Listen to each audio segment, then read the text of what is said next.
मराठमोळ्या पेहरावाची खिल्ली उडवली, जिद्दीने घडवला स्वतःच्या कपड्यांचा ब्रँड। छावा चित्रपटात विकी कौशलने परिधान केलेले कपडे हे मराठमोळ्या ब्रँडचे।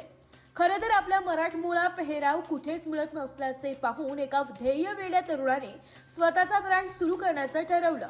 त्याने बनवलेला ड्रेस पाहून एका फॅशन डिझायनरला हसू आलं। हे काय मुलींसारखा ड्रेस बनवलाय म्हणत पेहरावाची खिल्ली उडवली।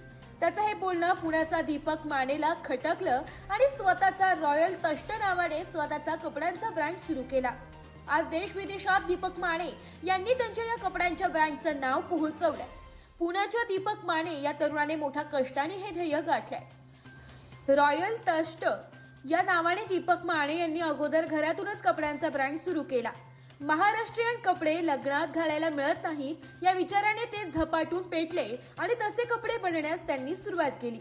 गेल्या 10 वर्षात अथक परिश्रम घेऊन पुण्यातील पिंपरी चिंचवड येथील काळभोर नगर येथे या ब्रँडचं मोठं शोरूम त्यांनी सुरू केलं। पॅरिस, लंडन मध्ये त्यांनी अनेक फॅशन शो केले। या ब्रँडच्या एका फॅशन शो मध्ये दीपक माने यांनी गरीब अपंग वृद्धांना मॉडेल म्हणून समोर आणलं होतं। तेव्हा लोकांनी त्यांना खूप ट्रोल केलं, पण आईचा पाठिंबा आणि मेहनत, आत्मविश्वासाच्या जोरावर भारतीय संस्कृतीचा पेहराव देश विदेशात पोहोचावा या हेतूने त्यांनी हे कपडे बनवण्यास सुरुवात केली। आज अनेक मोठमोठ्या लग्न सोहळ्यात रॉयल तष्ट या ब्रँडची क्रेज पाहायला मिळते। मराठी सेलिब्रिटी विश्वातही या ब्रँडची क्रेज आहे। एवढंच नाही तर राजकीय नेत्यांनाही या ब्रँडची भुरळ पडली आहे। छावा चित्रपटातील विकी कौशल असो किंवा नुकत्याच पार पडलेल्या अभिनेत्री प्राजक्ता गायकवाड हिच्या साखरपुड्यात तिच्या होणाऱ्या नवऱ्यानेही याच ब्रँडचे कपडे परिधान केले होते। तर अभिजित खांडकेकर, सुव्रत जोशी, सोनाली कुलकर्णी, अंकित मोहन, रुपाली भोसले, सिद्धार्थ खिरीड यांनीही या ब्रँडचे मॉडेल म्हणून काम केलंय।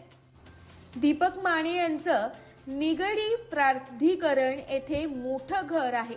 ब्रँडेड गाड्या, बाईक्सचे मोठे कलेक्शन त्यांच्याकडे आहे। ते धार्मिक देखील आहे। वारीमध्येही ते सहभागी होताना दिसतात, हे विशेष।